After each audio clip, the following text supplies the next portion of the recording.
l'Open Philanthropy, donc l'association américaine.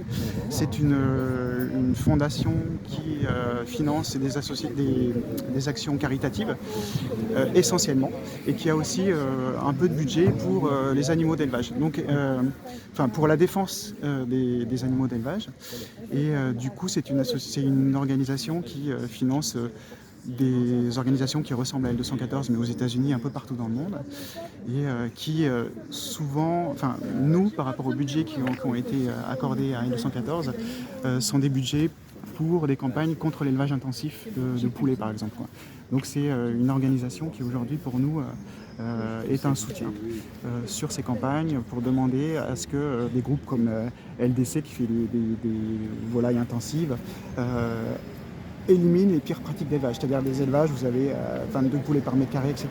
Donc c'est une association qui ne finance pas des campagnes d'ailleurs pour la végétalisation pour nous, mais qui finance des campagnes pour améliorer les conditions d'élevage des animaux. C'est un fonds qui est tout à fait transparent, qui indique tous les projets qu'ils soutiennent. C'est essentiellement des actions caritatives pour les humains, un peu partout dans le monde, et c'est leur plus grosses actions, un peu comme n'importe quelle association caritative aujourd'hui, humanitaire, et eux, ils considèrent que la question des animaux est aussi un sujet qui est digne de soutien. Donc c'est pour ça qu'ils soutiennent aussi des associations en Europe, aux États-Unis, pour la défense des animaux d'élevage. Nous, on tient vraiment à notre indépendance, on tient aussi à ne pas être dépendant de gros financements. Et du coup, nous, on a l'essentiel de nos dons, plus de 90%, 92%, qui viennent de petits donateurs individuels.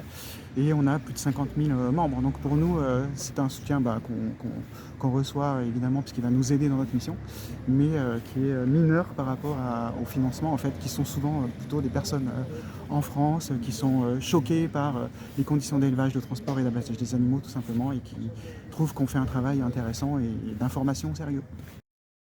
Nous, on essaye d'être concret, pragmatique. Donc pour le moment, il y a une urgence qui est d'éliminer les pires pratiques d'élevage. L'élevage intensif qui aujourd'hui concerne plus de 8 animaux sur 10 en France, c'est-à-dire des élevages dans lesquels les animaux sont entassés, que ce soit les poules en cage, les poulets dans les élevages intensifs, les truies en stall, etc. Donc c'est notre première action, elle est là, c'est d'informer et de montrer comment sont élevés, transportés, abattus les animaux. On a des demandes auprès des supermarchés pour qu'ils s'engagent à éliminer ces pires pratiques d'élevage.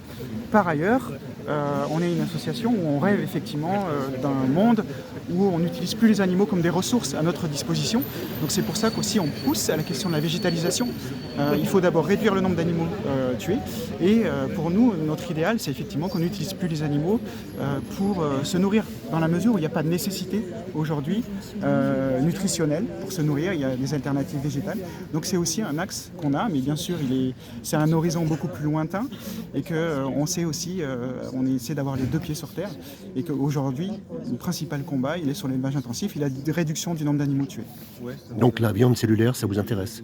La viande cellulaire, ça peut être une alternative intéressante pour les personnes qui ne veulent pas se passer de viande, ou qui ne peuvent pas se passer de viande, et qui pourraient continuer à manger de la viande sans qu'on ait besoin de faire naître, élever et tuer des animaux.